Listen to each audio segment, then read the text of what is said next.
Baik Bapak Ibu sekalian, pada kesempatan ini kita akan bahas judul Ramadan tanda kutip yang sia-sia. Banyak di antara umat Islam kita sayangkan mereka tidak mengetahui nilai hari-hari yang sedang dilalui sekarang. Bapak Ibu sekalian, kalau seandainya ada orang meninggal sekarang, orang yang sudah mati, dihidupkan kembali lalu diberikan pilihan dari 365 hari dalam satu tahun. Kira-kira kalau dia diberikan kesempatan hidup satu hari saja, yang mana dia akan pilih? Kata ulama, pastikan mereka akan pilih satu hari dari Ramadan. Karena Ramadan ini bulan yang sangat mulia. Bulan yang sangat mulia. Allah subhanahu wa ta'ala mengkhususkan dari kalangan malaikat Jibril, Mikail dan Israfil. Jibril pemimpin para malaikat, Mikail wakilnya, Israfil penutup sangkakala. Ini para pemimpin-pemimpin atau pembesarnya malaikat. Dari sekian miliar jumlah malaikat, Allah memilih dari kalangan manusia miliaran jumlahnya. Ya, bahkan kalau dari zaman Nabi Adam mungkin sudah puluhan atau mungkin sekian banyak jumlahnya, miliar ya. Itu Allah memilih para nabi-nabi dan rasul. Dan wajib kita imani 25 nabi dan rasul dari sekian miliar manusia. Mengerucut lagi ada 5 ulul azm, nabi-nabi pilihan, Nabi Nuh, Nabi Musa, Nabi Nuh, Nabi Ibrahim, Nabi Musa, Nabi Isa, Nabi Muhammad alaihi wassalam. Dan mengerucut lagi ke satu nabi yang paling mulia yaitu Nabi Muhammad alaihi wassalam. Allah muliakan tempat ada Mekah sama Madinah dibandingkan tempat-tempat lain. Solat di sana pahalanya lebih besar, ibadah di sana pahala lebih besar. Begitu juga Allah khususkan waktu Ramadan lebih mulia daripada bulan-bulan lain. Ini bulan yang mulia. Bapak Ibu sekalian, Allah memang menargetkan kita di Ramadan sebagaimana dijelaskan dalam surah Al-Baqarah. Ya ayyuhalladzina amanu kutiba alaikumus siyamu kama kutiba alal ladzina min qablikum la'allakum tattaqun. Hai orang-orang beriman, dibuatkan untuk kalian program puasa di Ramadan, program-program ibadah di Ramadan sebagaimana telah dibuatkan program-program ini untuk orang-orang sebelum kalian agar kalian mencapai tingkat ketakwaan. Kita sekarang sedang masuk di masa pelatihan peningkatan skill. Kalau mungkin di kalangan manusia SDM-nya, kalau ini skill spiritualnya. Bagaimana keimanan kita, ketakwaan kita kepada Allah atau kepatuhan kita pada Allah makin meningkat. Seluruh dunia, ya, kita kemanapun di muka bumi di hari-hari sekarang, kita akan temukan umat Islam akan sama. Umumnya, mereka siang hari puasa, mereka malam hari tarawih. Kalau kita masuk masjid, mereka lumba-lumba baca Quran. Pada saat buka puasa, orang berlumba-lumba memberikan kue, memberikan makanan, mengejar pahala. Bahkan di kota Madinah, Bapak Ibu sekalian, saya belum pernah menemukan ada cara mengajak orang buka puasa seperti mereka. Waktu tahun 1990 awal kami menginjakkan kaki di kota Madinah, waktu itu saya masih SMA, saya awal sekali hari pertama Ramadan terkejut gitu. Saya mengajak teman-teman dulu, ayo kita sama-sama ke Masjid Nabawi, yuk kita buka puasa di sana. Dari kejauhan di pelataran Masjid Nabawi dan ternyata sampai hari ini masih sama. Saya terakhir juga, alhamdulillah setiap Ramadan saya bimbing umrah melalui travel yang Allah amanahkan Uhud Tour ini. Masih sama metodenya. Jadi saya lihat waktu itu pertama kali ada orang banyak tapi mereka membelakangi masjid Bapak Ibu sekalian. Jadi menghadap ke orang-orang yang datang. Waktu itu saya melihat mereka tuh berdiri seperti berbaris dan seperti menunggu orang. Tapi jumlahnya banyak sekali. Dan kami pada saat mau lewat, kami tidak diizinkan lewat begitu saja. Saya tahu ternyata mereka ini siapa atau apa tujuannya mereka seperti itu setelah saya lewat di dekat mereka lalu saya dipegang. Karena ini semuanya laki-laki, di saf perempuan juga perempuan yang lakukan. Ini laki-laki semuanya, maka tiba-tiba saya dipeluk oleh salah satu dari mereka dan yang lain juga teman saya pada dipelukin, lalu mereka bisikin di telinga kami, tolong ya buka puasa di tempat saya. Jadi kita dirayu supaya mau buka puasa di tempat dia agar dia dapat pahalanya. Kalau kita bilang iya, tangan kita dipegang dibawa sampai ke sufrah mereka. Sufrah itu kayak semacam plastik panjang yang dibuka. Di situ sudah ada yogurt, ada buah-buahan, ada teh, ada kopi, ada kurma segala macam. Lalu dia rayu kita, di sini ya, jangan pindah ke situ ya, karena di depan itu ada juga sufrahnya orang lain. Saking maunya kita diraih pahala kita. Sampai dia bilang juga, kamu udah tahu tempat saya, besok kesini lagi ya, buka puasanya. Begitu terus mereka berebut untuk meraih pahala. Nah ini kenapa? Karena orang-orang ini faham tentang makna bulan ini. Sayang sekali kalau kita tidak mengetahui keutamaan bulan ini Bapak Ibu sekalian. Berapa banyak orang yang bersama kita Ramadan lalu sudah tidak ada sekarang. Allahu alam kita ke depannya. Toh semuanya juga akan meninggal dunia. Maka mumpung ada kesempatan jangan disia-siakan. Saya ingin berbagi sebuah poin penting. Kalau Allah masih berikan kepada Bapak Ibu kesempatan untuk ibadah walaupun hanya berzikir satu subhanallah, walaupun hanya sedekah dengan 1.000 rupiah, walaupun hanya dengan sujud sekali, walaupun dengan senyum kepada seorang muslim, berbagi makanan, menjenguk orang sakit, bakti sama orang tua, sesaat saja, jangan disia-siakan. Karena itu sudah cukup untuk menambah timbangan amal kita hari kiamat. Pernah di masa Nabi Muhammad SAW, Bu dan Bapak sekalian, ada 2 orang bersahabat dekat dan umurnya hampir sama. Mungkin di sini juga cukup banyak mungkin yang bersahabat.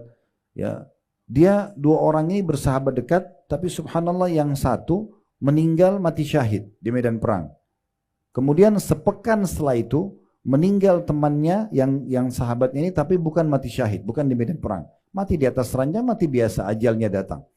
Waktu Nabi Muhammad SAW mensolati jenazah yang kedua, yang bukan mati syahid, Nabi SAW bertanya kepada orang-orang yang ikut sholat di situ.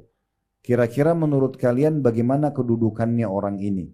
Maka orang-orang yang hadir di situ mengatakan semoga saja dia bisa mencapai dan meraih derajat temannya yang mati syahid pekan lalu. Karena di mata para sahabat orang yang mati syahid lebih tinggi derajatnya. Maka kata Nabi SAW, demi zat yang jiwaku dalam genggamnya, maksudnya demi Allah, sesungguhnya orang yang baru kita sholatin ini lebih tinggi derajatnya dari temannya yang meninggal pekan lalu mati syahid, jaraknya antara langit sama bumi. Karena dia sempat beribadah seminggu yang temannya mati syahid tidak sempat lakukan. Apa maksudnya? Setiap ada kesempatan beribadah jangan disia-siakan. Apalagi bulan Ramadan, ini luar biasa. Nabi SAW kalau setiap tiba Ramadan menjelaskan kepada para sahabat, Qad atakum syahrul Ramadan syahrun mubarak. Telah datang kepada kalian bulan Ramadan, bulan yang penuh dengan keberkahan. Semuanya berkah. Waktu terasa berkah panjang, makanan terasa cukup, minuman terasa cukup, keimanan terasa maksimal. Ya. Jadi kita mau mengerjakan perintah, kita mau meninggalkan larangan, keberkahan luar biasa. Iftaradallahu alaikum siyamah. Allah telah perintahkan kalian untuk berpuasa di situ. Semua yang sudah balik muslim dari suku manapun di muka bumi wajib untuk puasa. Dia cuma bisa meninggalkan kalau punya udzur syar'i saja. Seperti wanita haid, orang musafir, orang yang sakit tapi diganti di hari lain. Kecuali juga orang yang pikun, yang sudah tidak bisa lagi puasa, atau orang yang punya penyakit kronis tidak mungkin puasa, ini diganti dengan fidyah. Tetapi ini adalah kewajiban. Lalu kata Nabi SAW, Fihi tuftahu abwabul jannah. Di dalam bulan Ramadan itu dibuka semua pintu surga. Ini iklan resmi Bapak Ibu sekalian dari Allah SWT setiap tahunnya. Dan saya sebagai penyambung lidah tanda kutip sini, sebagai seorang da'i menyampaikan kepada Bapak Ibu sekalian. Iklan resmi dari 1 Ramadan kemarin sampai akhir Ramadan nanti, Allah Subhanahu wa Ta'ala menyampaikan semua pintu surga dibuka. Maksudnya dibuka pendaftaran masuk ke dalam surga. Ini saatnya sekarang kita daftar. Kalau ada satu perusahaan Bapak Ibu sekalian yang membuka pendaftaran untuk melamar kerja di situ dari tanggal 1 Januari sampai 31 Januari, siapapun yang pergi mengantar surat lamaran di waktu itu, persentase diterimanya menjadi pegawai sangat besar. Karena dia datang di waktu yang sudah dibuka peluang. Beda dengan orang yang datang di bulan Februari, di bulan Maret yang memang tidak masuk dalam iklan penerimaan pegawai. Maka Ramadan seperti itu. Lagi dibuka peluang untuk masuk ke dalam surga. Apa yang Bapak Ibu sekarang lihat umat Islam lakukan secara umum. Siang hari puasa, mereka coba membaca Al-Quran, mereka berzikir, mereka sedekah. Terus mereka menjaga diri dari yang diharamkan oleh agama, takut puasanya batal. Ini memang perbuatan ahli surga. Oleh karena itu sekarang 1 bulan kita lagi dilatih, digodok untuk terbiasa menjadi ahli surga ini. Kemudian kata Nabi SAW, وَفِيهِ تُغْلَقُ أَبْوَابُ الْجَحِيمِ. Dan di bulan Ramadan ditutup semua pintu neraka. Ya. Dalam riwayat lain, la yuftah bab, tidak ada dibuka satu pintu pun. Bisa bermakna, Bapak Ibu sekalian, di dalam dikuatkan kalau dihubungkan dengan hadis yang lain, sesungguhnya Allah Azza wa Jal, Allah yang Maha Mulia dan Maha Tinggi, memiliki hamba-hamba yang dihapus nama mereka dari api neraka. Dan itu di bulan Ramadan, dan itu terjadi di setiap malam dari malam-malam Ramadan. Maksudnya dihapus Bapak Ibu sekalian, kita ini sekarang punya tempat di surga, punya tempat di neraka. Kita punya tempat di dua-duanya. Kalau seseorang meninggal dalam kondisi beriman, dia akan masuk di tempatnya yang di surga. Tempat nerakanya nggak dipakai. Kalau dia meninggal dalam keadaan fasik, banyak dosanya, di timbangan amal dosanya lebih berat daripada amal solehnya, maka dia akan dimasukkan ke nerakanya dulu sampai dosanya bersih baru masuk ke surganya. Kalau dia orang kafir, orang fasik, dia akan masuk dalam sampai meninggal begitu, dia akan masuk ke neraka dan tidak akan pakai tempatnya di surga. Jadi di Ramadan ini dibuka iklan resmi, siapa yang mau dihapus namanya dari api neraka, nggak ada lagi tempatnya di neraka, ini saatnya. Kalau Bapak Ibu mengerti, itu sangat bagus. Tapi kalau tidak, saya jelaskan sekarang. Setiap malam Bu dan Bapak sekalian di sholat witir di Masjid Haram Mekah dan Masjid Nabawi Madinah, termasuk Masjid Aqsa di Palestina, mereka di sholat witir itu di kunutnya umumnya pasti baca Allahumma a'tiq riqabana wa riqaba abaina wa ummahatina minan nar. Ya Allah, selamatkanlah, hapuslah diri kami, ya, ayah kami dan ibu kami dari api neraka. Jadi bulan Ramadan terjadi, nggak terjadi di bulan-bulan lain. Ya, di bulan lain mungkin bisa saja orang diselamatkan dari api neraka, tapi kalau Ramadan setiap malam dibuka bagi yang mau dengan cara memohon kepada Allah Subhanahu wa taala. Lalu kata Nabi SAW, wa fihi tughallu asyayatin. Dan di bulan Ramadan semua syaitan-syaitan dibelenggu. Syaitan ini yang biasa menyesatkan manusia Bapak Ibu sekalian, itu dibelenggu. Makna belenggu, tangannya dirantai, lehernya dirantai, kakinya dirantai. Dia tidak bisa menggoda kita. Dalam hadis yang lain, tidak bisa menggoda manusia seleluasa menggoda di luar Ramadan. Berarti masih menggoda, tapi tidak sekuat di luar Ramadan. Ini peluang besar. Ya, sosok syaitan yang suka menyesatkan kita agar kita terjerumus dalam dosa, itu sudah dibelenggu. Sehingga dia sangat lemah dalam godaannya. Berarti kita sangat baik dan tepat untuk memperbaiki diri dan membenahi diri. Kalau kita rasionalkan, kita dengan syaitan itu sedang ada di garis start untuk lomba lari, maka syaitannya atau rival kita ini sedang dibelenggu, diikat. Ibu dan bapak jalan saja sudah tetap menang, karena dia lagi diikat. Oleh karena itu bulan Ramadan ini, kalau saya sering bahasakan di ceramah supaya mudah difahami, pasti tiba Idul Fitri nanti. Semoga Allah panjangkan umur kita sampai ke sana dan diberikan Ramadan-Ramadan yang banyak ke depan insyaAllah. Semuanya dengan kesempurnaan amal soleh dan iman. Maka berarti kita jaraknya dengan musuh kita 1 bulan Bapak Ibu sekalian. Sayangnya banyak orang begitu tiba Idul Fitri, lisannya bilang Alhamdulillah. Bukan Alhamdulillah karena siap menjalankan ya, pelatihan, ilmu pelatihan Ramadan. Tetapi mereka mengatakan Alhamdulillah seakan-akan kena lepas dari belenggu ibadah.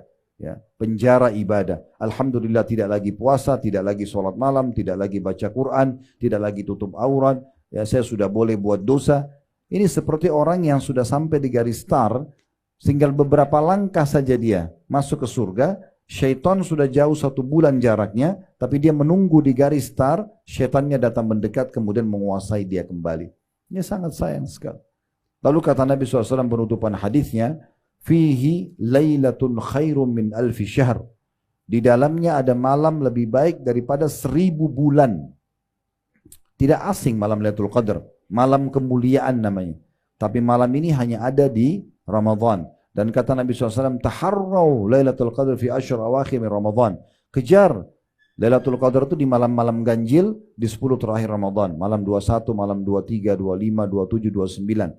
Tapi teman-teman sekalian, saudaraku seiman, yang Allah nanti kasih taufiknya, Allah kasih kemudahan dia untuk bisa mengamalkan dan mendapatkan Lailatul Qadar, itu orang yang dari sekarang di awal-awal Ramadan sudah merindukan, sudah berusaha. Bukan orang yang nanti aja deh, malam 27 saya anggap itu Lailatul Qadar baru saya ibadah. Ya, mungkin Allah tidak akan berikan kepada dia. Tapi Allah berikan kepada orang yang betul-betul berusaha dan niat ingin mendapatkan itu. Karena ini tidak main-main. Hanya mulai dari maghrib sampai azan subuh, ibadah apapun yang Bapak Ibu lakukan, kalau pas Lailatul Qadar, maka dilipat gandakan menjadi 1000 bulan atau 83 tahun plus 4 bulan. Ini nggak main-main. Bapak Ibu bilang subhanallah pas Lailatul Qadar. Pahalanya sama dengan mengucapkan subhanallah 1000 bulan atau 83 tahun plus 4 bulan. Sedekah 1000 rupiah sama dengan sedekah 1000 bulan. Baca Quran, jenguk orang sakit, bakti orang tua, buka puasain orang, sholat dan segala macam hal itu dilipat gandakan 1000 bulan. Ini nggak main-main. Oleh karena itu saya sarankan, ini selalu saya sampaikan di pengajian, bagi Bapak Ibu yang butuh baju lebaran segala macam dari sekarang. Jangan 10 terakhir Ramadan justru sibuk di mal dan di pasar. Itu malam-malam i'tikaf, mengikat diri di masjid. Ya. Bagaimana kita ibadah mengejar Lailatul Qadar, bukan di jalan, bukan di pasar gitu. Semua dipersiapkan dari sekarang, kalau perlu sebelum Ramadan harusnya. Gitu kan. Karena kata Nabi SAW di penutupan hadis tadi, man haruma khairaha fakat harum. Siapa yang terharamkan dari kebaikannya Ramadan, maka dia telah terharamkan dari semua kebaikan. Kalau Ramadan aja kita nggak jadi baik, nggak lebih dekat kepada Allah, lalu kapan dia mau dekat sama Allah? Kapan dia mau baik? Kalau Ramadan dia nggak taubat dan memperbaiki dirinya, lalu kapan dia akan taubat? Toh waktu akan terus berjalan. Oleh karena itu Bapak Ibu sekalian, hati-hati sekali. Jaga baik-baik hari-hari kita, detik-detik kita di Ramadan. Apa yang Bapak Ibu kerjakan ini dengan berpuasa misalnya, itu pahalanya besar sekali. Ya, asal Bapak Ibu ikutin syaratnya. Yaitu karena keimanan dan juga mengharapkan pahalanya. Karena kata Nabi SAW, man shama ramadana imanan wahtisaba, ghufira lahu ma taqaddama min dzambi. Siapa yang berpuasa Ramadan karena keimanan dan mengharapkan pahalanya, maka diampuni dosa-dosanya yang telah lalu. Dan puasa yang Bapak Ibu lakukan ini adalah ibadah yang paling besar pahalanya. Sebagaimana Nabi SAW mengatakan, ya, kullu amal ibnu Adam yudha'af. Semua amal ibadahnya Adam akan dilipat gandakan. Al-hasanatu bi'ashri amthaliha. Setiap satu pahala dilipat gandakan 10 kali lipat. Ila sab'amiyya di'fin. Sampai 700 kali lipat. Tergantung kadar keikhlasan dia. Qala Allah Ta'ala. Allah yang maha mulia dan maha tinggi berfirman. Allah Azza wa Jalla berfirman. Illa as-sawm fa innahu li wa ana ajzi bihi. Kecuali puasa, dia milikku dan aku akan balas secara langsung. Yadha'u syahwatahu wa ta'amahu min ajli. Dia meninggalkan makanan dan minumnya, juga syahwatnya, karena aku, kata Allah. Lis-sa'imi farhatan. Orang yang puasa akan dapat 2 kegembiraan. Farhatun inda fitrih. Kegembiraan pada saat buka puasa. Kayak sebentar kita mau buka puasa, setelah sekian jam kita haus, kering tenggorokan. Kemudian kita minum yang sejuk, yang dingin misalnya. Kita lapar, kita makan yang enak, yang halal. Maka itu kegembiraan pada saat kita buka puasa. Kegembiraan pertama. Kegembiraan yang kedua, wa farhatun 'inda liqa'i rabbi. Dan kegembiraan pada saat bertemu dengan Tuhannya. Wala khalufu fa'mus sha'imi 'atyabu 'inda Allah min rihil misk. Dan ketahuilah sesungguhnya bau mulutnya orang yang puasa di sisi Allah di hari kiamat nanti lebih wangi daripada bau kasturi. Orang yang sering puasa, mulutnya nanti akan mengeluarkan wangi yang lebih wangi dari kasturi. Puasa juga ini, Bapak Ibu sekalian yang sedang kita kerjakan, perisai dari api neraka. Sebagaimana sabda Nabi SAW, was-sawmu junnah. Puasa itu adalah perisai. Dalam riwayat, kajunnati ahadikum minal qital. Seperti perisai salah seorang dari kalian di medan perang. Ya, kita lihat di masa dulu orang kalau berperang ada besi bulat atau kotak, dia jadikan perisai menangkis serangan musuh. Nah, puasa seperti itu fungsinya. Salah satu fungsinya dia akan menapis atau menangkis api neraka dari kita atau menjauhkan kita dari api neraka.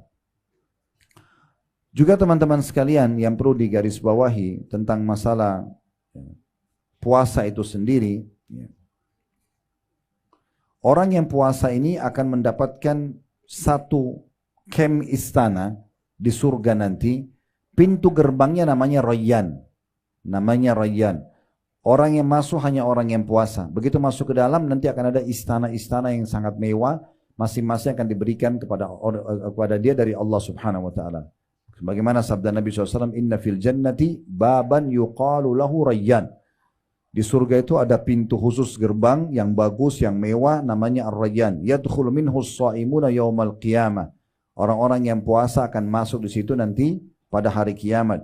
La yadkhulu minhu ahadun ghairuhum. Tidak ada yang masuk selain mereka. Fa idza dakhalu ughliqa falam yadkhul minhu ahad. Kalau mereka sudah masuk maka akan ditutup dan tidak ada lagi orang yang boleh masuk ke sana. Dalam riwayat itu, riwayat yang sahih, riwayat Bukhari Muslim, dalam riwayat At-Tirmidzi dikatakan wa man dakhalahu lam yadhma abada. Siapa yang masuk ke dalam surga itu dari pintu Rayyan tidak akan pernah dahaga selamanya. Dalam riwayat lain, fa idza dakhala akhiruhum ughliq. Kalau datang atau masuk orang yang terakhir dari orang yang suka puasa, maka akan ditutup pintu itu. Man dakhala syarib. Siapa yang begitu masuk akan disambut dengan minuman yang nyaman. Wa man syariba lam yadhma abada. Dan yang minum dari air yang ada di pintu Rayyan itu, mereka tidak akan pernah haus selamanya. Mereka tidak akan pernah haus selamanya. Dan ini poin yang luar biasa yang bisa kita dapatkan. Dalam hadis yang lain tentang keutamaan puasa juga, Bapak Ibu sekalian, ini puasa wajib atau puasa sunnah. Tapi dalam hadis Hasan Sahih, diriwayatkan oleh Ahmad dan Tabarani, kata Nabi SAW, as-siyamu wal Qur'anu yashfa'ani lil abdi yawmal qiyamah. Puasa dan Al-Quran akan memberikan pertolongan untuk seorang hamba pada hari kiamat nanti. Yaqulus siyam, puasa akan berkata, ay rabbi mana'tuhu at-ta'ama wasyahwa. Hai Tuhanku, sungguhnya aku telah menahan dia untuk makan dan mengikuti syahwatnya. Jadi suami istri pun tidak boleh berhubungan biologis selama puasa karena membatalkan puasa dia. Fasyaffi'ni fihi. Maka berikanlah aku kesempatan untuk menolongnya supaya masuk surga. Wa yaqulul Qur'an mana'tuhu an-nauma bil-lail. Lalu Al-Quran mengatakan sungguhnya aku telah menahan dia untuk tidur di malam hari karena membaca Al-Quran, tilawakan baik dalam sholat atau di luar sholatnya. Fasyaffi'ni fi. Maka tolong berikan aku kesempatan untuk memberinya pertolongan. Qala fayushaffa'an. Kata Nabi SAW, maka keduanya diizinkan untuk memberikan syafaat. Di dalam hadis yang lain, Bapak Ibu sekalian, riwayat Imam Ahmad, kata Nabi SAW, man qala la ilaha illallah khutima lahu biha. Siapa yang mengucapkan dengan tulus, ya, la ilaha illallah, maka hidupnya nanti akan ditutup dengan kalimat itu juga. Dakhalal jannah, dia pun akan masuk ke dalam surga. Wa man shama yawma ibtigha'a wajhillah. Dan siapa yang berpuasa satu hari saja, wajib atau sunnah, Ramadan kita full 1 bulan. Siapa yang puasa satu hari saja, karena Allah, ikhlas karena Allah, khutima lahu biha. Allah akan tutup hidupnya nanti dengan pahala puasa itu, dakhalal jannah. Dia akan masuk ke dalam surga. Wa man tasaddaqa bi sadaqatin bitigha'a wajhillah khutima lahu biha, dakhalal jannah. Dan siapa yang bersedekah dengan satu sedekah, ya, karena Allah, maka akan ditutup hidupnya dengan itu dan dia akan masuk ke dalam surga.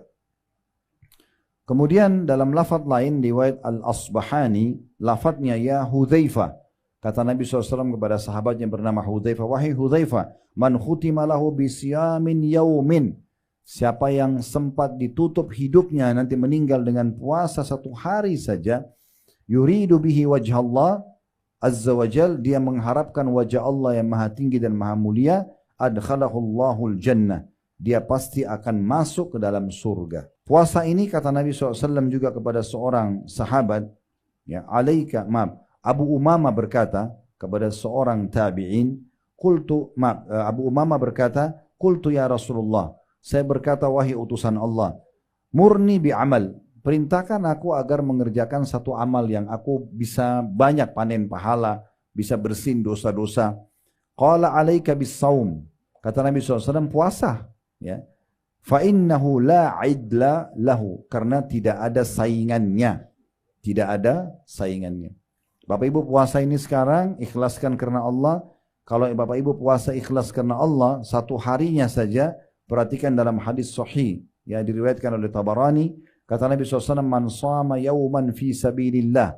Siapa yang berpuasa 1 hari saja di jalan Allah, maksudnya karena Allah dia mengerjakannya, bu'idat minhun naru masirata mi'ata amin. Akan dijauhkan api neraka darinya sejarak 100 tahun.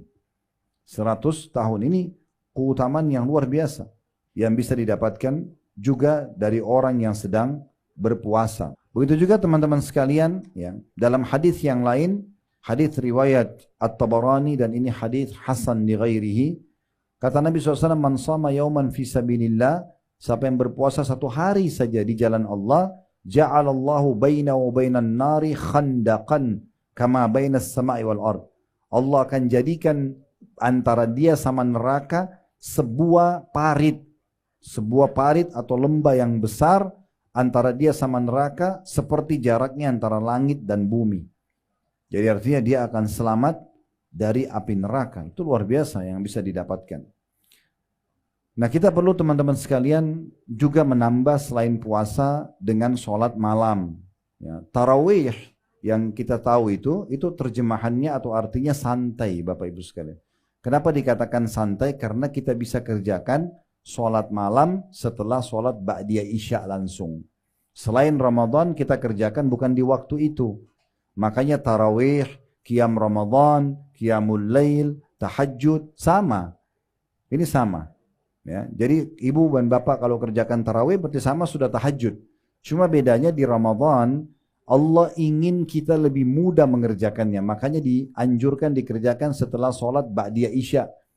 Sekarang saya berapa hari ini berjalan, kita selesai 8:30 maksimal sudah selesai setelah isya. Ya. Ada mungkin yang paling lambat mungkin sampai jam 9 malam, tapi sudah dapat pahalanya. Sholat malam, ya. Dan kata Nabi SAW, man qama ramadhana imanan wahtisaba, ghufira lahu ma taqaddama min dzambi. Siapa yang mendirikan malam Ramadan, ya, karena mengharapkan pahala dan juga karena keimanan dan mengharapkan pahalanya, maka akan dibersihkan dosa-dosanya yang lalu. Bapak Ibu yang berhalangan tidak bisa ke masjid, boleh sholat di rumah. Yang penting jangan sia-siakan. Ya, ini kesempatan emas, karena selain Ramadan kita kerjakan tahajudnya di akhir malam. Ya, kita istirahat dulu, mungkin 2-3 jam sebelum subuh. Ya. Walaupun sebenarnya sekarang kita lagi di training sama Allah. Umumnya saya tanya jemaah saya, Bapak Ibu kalau bangun sahur berapa lama sebelum subuh? Jawabannya 1 jam, ya, sebelum subuh, 45 menit sebelum subuh. Nah, kita dilatih dalam 1 bulan terbiasa supaya kita sahur. Dan kata Nabi SAW, tasahharu fa inna fis sahuri barakah. Makan sahur kalian, karena pada sahur itu ada keberkahan. Sebenarnya sadar tidak sadar Bapak Ibu sekalian, kita sedang ya dibiasakan bangun di waktu tahajud. Itu waktu tahajud tuh. Sahur itu waktu tahajud, itu waktu mustajab doa. Nah, kita dilatih di Ramadan. Cuman Allah mudahkan buat kita nggak disuruh tahajudnya di situ. Kita dimajukan di Ramadan di awal malam. Nah, itulah tarawih. Dan kalau bisa sholat berjamaah di masjid itu sangat bagus. Ya, ibu-ibu juga sama. Karena kata Nabi SAW, siapa yang sholat malam Ramadan itu, maksudnya tarawihnya bersama imam sampai imamnya bubar, maka dicatat baginya dia telah mendirikan sholat semalam suntuk. Seperti Bapak Ibu tidak tidur sama sekali. Salam, sholat lagi, begitu terus. Itu kan berat. Tapi bisa kita dapatkan dengan cara sholat berjamaah bersama imam. Ya. Bersama imam sampai imamnya selesai atau bubar. Baik, kita perlu ingatkan Bapak Ibu sekalian, mungkin sekaligus kita tutup mungkin materi kita dengan ini, yaitu pentingnya kita perhatikan hal-hal yang bisa membatalkan puasa atau minimal mengurangi pahalanya, ya, minimal mengurangi pahalanya.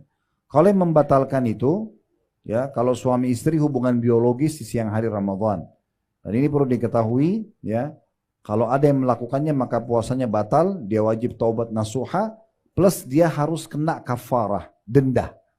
Dia kena denda. Dendanya apa?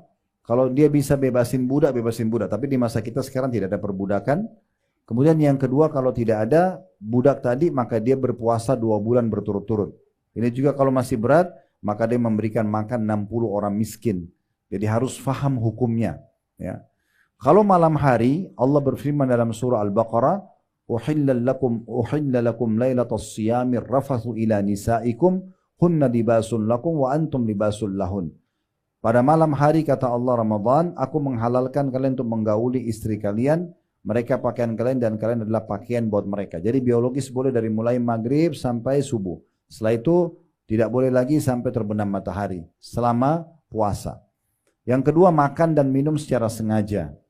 Ya, ini mungkin sudah kita tahu. Kalau ada yang lupa tidak sengaja, maka kata Nabi SAW, man akala aw syariba wa huwa sha'im falyutim saumahu fa innama at'amahu Allah wa saqah. Siapa yang makan dan minum sementara dia puasa dan dia lupa, ya, dia bukan sengaja, maka dia lanjutkan puasanya. Karena sesungguhnya Allah yang telah memberikan makan dan minum kepada dia. Kalau dia tidak sengaja, dia lupa, maka boleh lanjutkan puasanya. Kemudian juga, ya, yang bisa sampai pada tingkat, ya, membatalkan puasa ini kalau dirutinkan perbuatan ini, ya, yaitu seseorang berdusta. Seseorang berdusta pada saat lagi puasa. Karena kata Nabi SAW, man lam yadha qawla zuri wal amala bihi. Siapa yang tidak meninggalkan dusta dan perbuatan dusta itu sendiri. Falaysa lillahi hajatun fi an yadha ta'amahu wa syarabah. Allah tidak butuh untuk menilai lapar dan hausnya. Nah, ini bisa sia-sia puasanya. Kayak judul kita, Ramadan yang sia-sia bagi orang yang tidak tahu masalah ini. Hilang pahalanya, batal puasanya misalnya, ya. Jadi kalau dia bohong, maka bisa batal puasanya. Sama tadi hubungan biologis, batalin puasa itu kalau suami istri, apalagi kalau berzina. Itu akan jauh lebih besar dosa-dosa yang didapatkan gitu, ya. Dalam riwayat lain, man lam yadha qawla zuri wal jahla wal amala bihi. Siapa yang tidak meninggalkan dusta dan juga perbuatan bodoh, pelanggaran-pelanggaran agama, dan juga rutin mengerjakannya dalam riwayat An-Nasai, maka Allah tidak ada hajat untuk menilai lapar dan hausnya. Dalam riwayat yang lain disebutkan oleh Tabarani dalam Mu'jam al-Kabir, dan ini dikatakan hasan di ghairihi oleh Syekh Albani, kata Nabi SAW, man lam yada'il khana wal kadhiba fala hajata lillahi an yada'a ta'ama wa syaraba. Barang siapa yang tidak meninggalkan ucapan kotor dan dusta. Kalau tadi dusta sudah kita tahu bohong. Ucapan kotor ini seperti mencaci maki, kata-kata kotor keluar dari mulutnya, maka tidak ada hajat bagi Allah menilai lapar dan hausnya. Dia sama saja batal puasanya. Tidak ada yang bisa dia dapat pahalanya gitu, ya. Lalu bagaimana kalau seandainya ada yang ajak saya bertengkar, ada yang ajak saya ribut? Sabar Bapak Ibu sekalian. Sabar, jangan dilayani. Bahkan sunnah Nabi SAW kita jawab mengatakan saya sedang puasa. Saya sedang puasa. Dalam sebuah hadis yang hasan diriwayatkan oleh, sebenarnya hadis ini hadis sahih diriwayatkan oleh Imam Bukhari, ya, tapi Syekh Albani menghasankannya. Kata Nabi SAW, ya, qala Allahu azza wa jal, Allah yang maha mulia dan maha tinggi berfirman dalam hadis qudsi, kullu amal ibn Adam lahu illa siyam. Semua amal ibadah anak Adam miliknya atau sudah ditentukan kadar pahalanya kecuali puasa. Fa innahu li wa ana ajzi bihi. Itu milikku kata Allah, aku akan balas langsung. Kemudian dikatakan wasyamu junnah. Puasa itu adalah perisai. Fa idza kana yaumi shaumi ahadikum fala yarfuth. Maka kalau kalian sedang puasa jangan dia rafath. Rafath itu mengucapkan kata-kata sayang, cinta, rindu, ya, diikuti apalagi kalau diikuti dengan syahwat kepada selain pasangan halalnya. Ya, kalau bahasa kita sekarang pacaran tidak boleh. Kecuali suami istri. Kalau suami istri masih boleh sayang-sayangan segala macam, bahkan boleh cumbuan tapi tidak boleh biologis. Biologis sampai batal, ya. Tapi kalau orang-orang yang tidak halal itu jelas tidak boleh. Fala yarfuth wala yaskhab. Jangan dia berkelahi. Ya, jangan dia berkelahi di sini. Fa in sabbahu ahadun aw qatalahu falyaqul inni shaim inni shaim. Kalau ada yang ajak dia bertengkar, ribut, maka jangan dia layani kata Nabi. Tinggal dia mengatakan saya sedang puasa, saya sedang puasa. Kemudian Nabi SAW juga mengingatkan kita dalam hadis yang sahih riwayat Ibnu Khuzaimah, laisa siyamu minal akli wasyurb. Sebenarnya puasa itu bukan hanya sekedar meninggalkan makan dan minum. Innamas siyamu minal lagwi warrafath. Tapi puasa yang sebenarnya adalah harusnya seseorang itu menjauhi perbuatan yang sia-sia, ya, dosa dan ucapan yang kotor. Fa in sabbaka ahadun aw jahila alaik faqul inni shaim inni shaim. Kalau ada yang sengaja mencaci maki dirimu atau menjahilimu, mengajakmu bertengkar, mengajakmu ribut, ya, maka cukup jawab, aku sedang puasa, aku sedang puasa. Maksudnya aku sedang ikut program puasa, aku tidak mau ikut-ikutan. Berarti ini memang peningkatan skill spiritual yang luar biasa, karena selain kita sibuk dengan ibadah, kita juga dilarang banyak hal yang memang buruk, caci maki, ya, berkelahi dan segala macam. Dalam riwayat Ibnu Khuzaimah, Nabi SAW bersabda, la tasabba wa anta shaim. Jangan kamu mencaci maki sementara kamu sedang puasa. Fa in sabbaka ahadun faqul inni shaim. Sebaliknya kalau ada yang mengajak kamu bertengkar atau mencaci makimu, katakan aku sedang puasa. Wa in kunta qa'iman fajlis.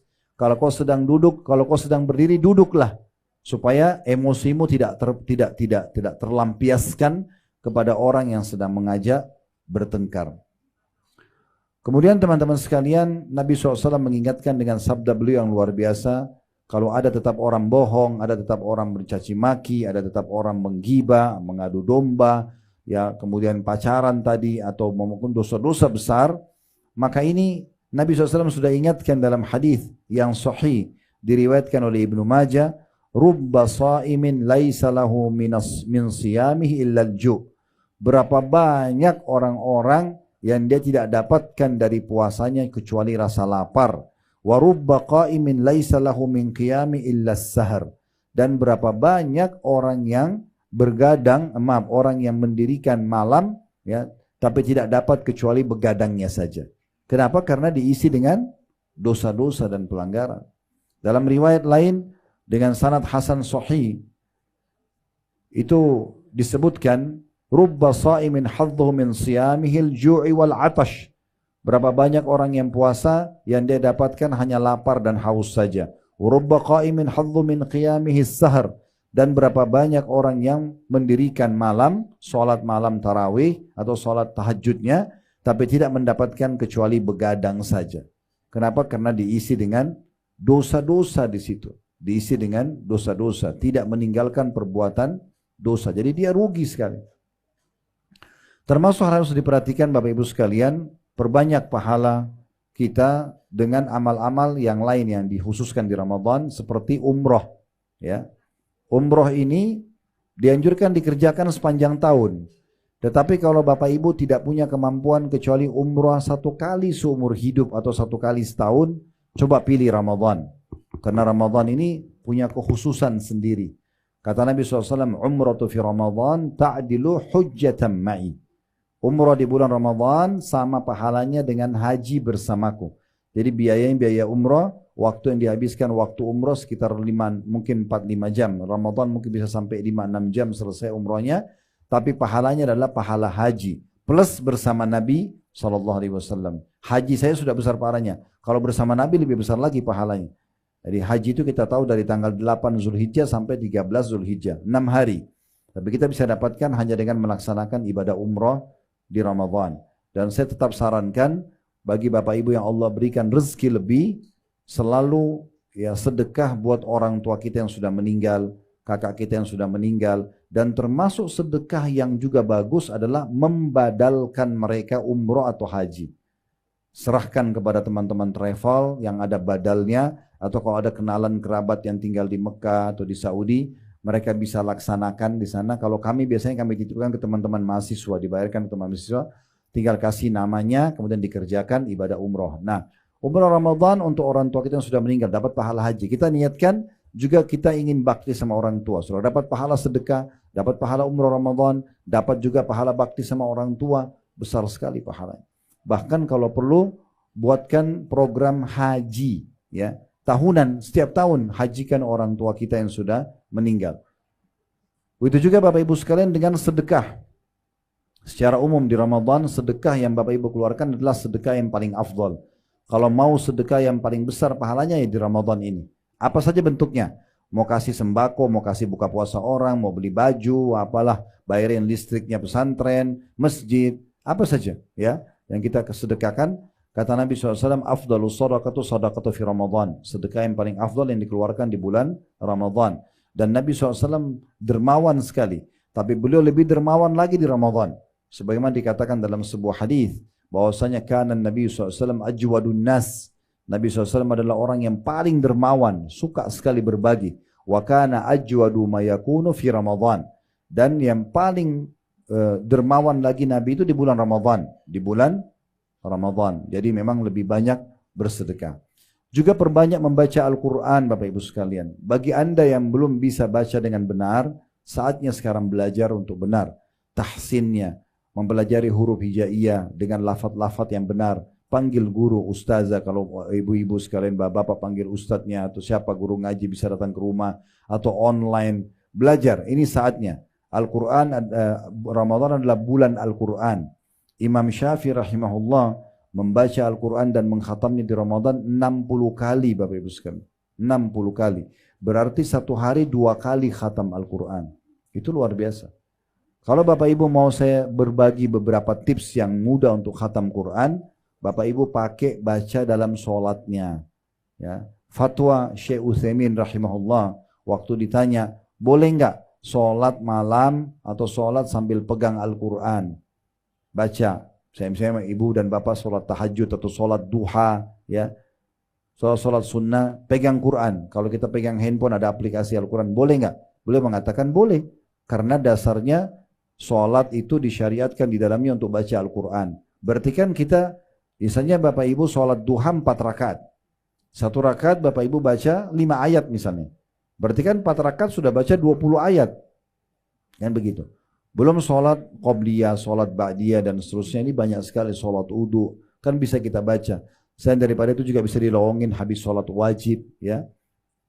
Kita baca beberapa ayat Al-Quran. Ini saatnya memang kita baca Al-Quran. Sebagian salafus saleh menutup dagangan mereka di bulan Ramadan hanya untuk membaca Al-Quran. Ada sebagian mereka menutup ta'limnya bahkan, dan mereka fokus untuk membaca Al-Quran, ya.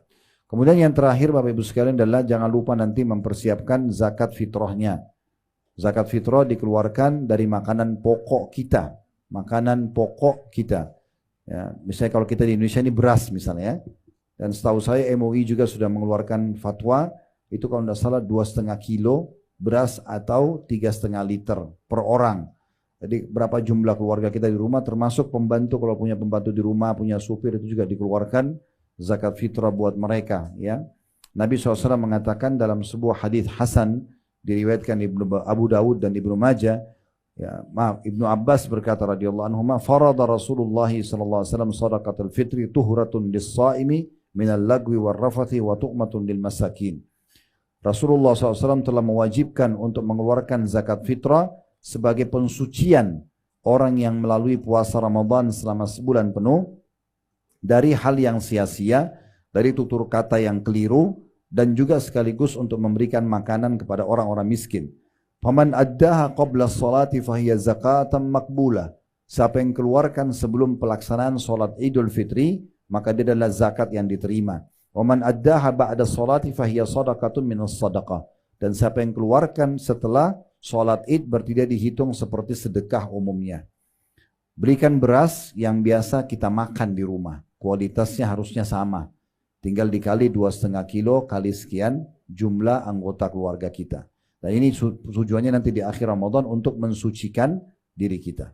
Juga saya pesankan Bapak Ibu sekalian, jangan dianggap Ramadan adalah beban. Ini adalah bulan yang mulia, bulan yang nyaman, yang untuk kita beribadah.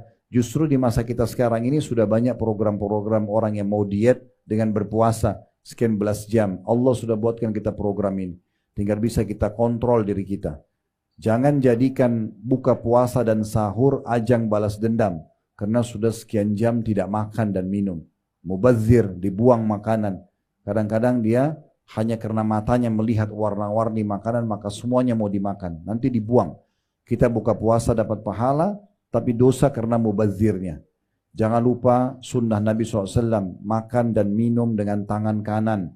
Baca bismillah. Dan suaranya dikeluarkan. Dan setelah itu mulai berbuka puasa Bapak Ibu sekalian dengan sunnah Nabi SAW. Dikatakan dalam sebuah riwayat yang sahih, Nabi SAW berbuka puasa dengan kurma muda atau kurma basah. Kalau tidak ada, baru beliau makan kurma secara umum. Kalau tidak ada, baru beliau menegukkan air. Jadi usahakan awal yang masuk di mulut kita kurma. Walaupun sedikit, Bapak Ibu gigit, mungkin kalau belum terbiasa, ditelan dulu, kemudian minum air. Ya. Setelah baca bismillah tadi tentunya dan tangan kanan, lalu kalau sudah minum, dahaga sudah mulai, leher kita sudah tersentuh dengan cairan, sudah masuk kurma tadi di mulut kita, baru baca zahabaz zama'. Ya, telah hilang dahaga ini, wabtallatil uruq, telah basah semua urat-urat saraf, wa thabatal ajru insyaallah. Ya, dan sudah tercatat pahala insyaallah. Sama juga dengan sahur ya. Sahur itu bukan ajang untuk makan yang banyak sebenarnya. Justru kesempatan kita menurunkan berat badan, diet, sehat ya. Karena kata Nabi SAW, sebaik-baik makanan seorang muslim di saat buka puasa dan sahur adalah kurma. Nabi nggak bilang daging, nggak bilang roti dan segala macam. Bukan tidak boleh, tapi Nabi mengatakan sebaik-baik makanan seorang muslim di saat buka puasa dan sahur adalah kurma. Ada penelitian oleh salah satu dokter di Mesir. Beliau punya channel YouTube juga, tapi dalam bahasa Arab. Beliau pernah mengangkat salah satu hikmah hadis Nabi SAW yang mengatakan siapa yang makan 7 butir kurma ajwa di pagi hari, maka dia akan selamat dari segala jenis racun dan sihir. Ini selain di bulan Ramadan ya, kita dianjurkan makan kurma ajwa 7 butir di pagi hari. Kalau lagi puasa, pada saat buka puasa dan pada saat sahur usahakan ada kurmanya gitu ya. Maka beliau mengatakan ada penelitian diadakan di beberapa universitas termasuk di Oxford dan yang lainnya. Itu kenapa apa kandungan kurma dan kira-kira seberapa besar kadar energinya di situ. Ternyata betul-betul surveinya luar biasa, secara ilmiah terbukti 1 butir kurma itu sudah bisa memenuhi 7% dari kebutuhan nutrisi hari kita. Berarti kalau kita makan 7 butir kurma saja sudah 49%. Ya, artinya kita makan sebenarnya kurma Bapak Ibu sekalian 10 butir, 12 butir walaupun dicicil dari buka puasa sampai mungkin habis tarawih, itu sudah cukup untuk semua energi yang kita butuhkan dalam seharian. Jadi Ramadan adalah bulan yang mulia, jangan disia-siakan dari sisi ibadah sekaligus juga dari sisi duniawiyah kita untuk menjaga kesehatan dan seterusnya. Ini kesempatan baik untuk kita menjaga kesehatan kita ya, karena biasanya justru kegemukan dan berlebihan dalam berat badan ini malah bermasalah sebagaimana sudah kita ketahui, Allahu a'lam. Baik Bapak Ibu sekalian, mungkin ini bahasan yang bisa kami sampaikan. Semoga insya Allah bisa diambil manfaat dan ilmu dari apa yang kita bahas, dan Allah terima seluruh amal-amal soleh yang pernah kita kerjakan, yang sedang kita kerjakan, yang akan kita kerjakan sampai menjelang ajal nanti dengan pahala yang sempurna. Dan semoga Allah menjadikan kita orang-orang yang beruntung, yang paling beruntung justru di Ramadan ini, dan Ramadan yang lalu dan juga akan datang, yang paling banyak meraih pahala, pengampunan dosa dan rahmat Allah Subhanahu wa taala. Dan selalu kita doakan agar negara kita selalu menjadi negara yang aman, tentram, damai, dan Allah karuniai kita pemimpin Indonesia ini sampai menjelang hari kiamat nanti, walaupun kita sudah tidak ada, pemimpin yang baik, yang adil, yang amanah, bertanggung jawab, dan juga menjadikan masyarakat selalu masyarakat yang gotong royong dengan pemerintah, menjaga kemerdekaan, persatuan dan kesatuan kita sehingga kita maju dan makmur dan menjadi contoh bagi negara-negara yang lain. Dan tidak pernah lupa kita doakan saudara kita di Palestina, terutama di Gaza di hari-hari sekarang yang sedang tertindas. Semoga Allah ikhlaskan niat mereka, terima para syuhada mereka, mulakan Islam di tangan mereka dan tangan kita semua, dan semoga Allah ikut sertakan kita bersama mereka di pahala, baik dengan doa, dengan harta, juga dengan jiwa kita. Dan semoga Allah dengan kemahamurahannya menyatukan kita semua di surga firdausnya tanpa hisab, mana disatukan dalam majlis ilmu yang mulia ini. Mungkin begitu saja Bapak Ibu sekalian. Kalau ada benar dari Allah, ada salah dari saya, mohon dimaafkan. Dan mungkin saya tidak bisa ikut berbuka bersama-sama karena masih ada janjian sama orang. Selamat berbuka puasa, semoga diterima pahala puasanya insyaallah. Subhanakallahumma bihamdika asyhadu an la ilaha illa anta astaghfiruka wa atubu ilaik. Wassalamualaikum warahmatullahi wabarakatuh.